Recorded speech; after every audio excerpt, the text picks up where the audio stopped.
How to cut quilt pattern on Cricut.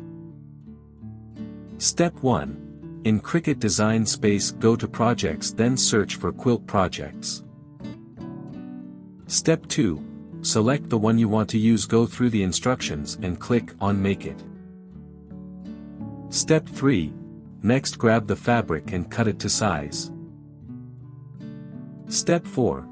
Grab the fabric grip mat line and place the fabric on top, then smooth it out. Step 5. Go back to Cricut Design Space, check all the mats and click Continue. Step 6. Next, click on Browse All Materials, search and select the fabric, then click Done. Step 7. Load the mat into the machine and start cutting. Step 8. When it's done cutting, repeat the same steps for the remaining fabric. Step 9. Once all the fabrics are done cutting, peel off each cut from the mat.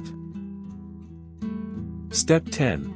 Once you have all the cutouts from different fabrics ready, sew your quilt. For more such help and information, visit us at www.mannymaker.com or call us at +1 786 866 5932 +44 020 3983 0480.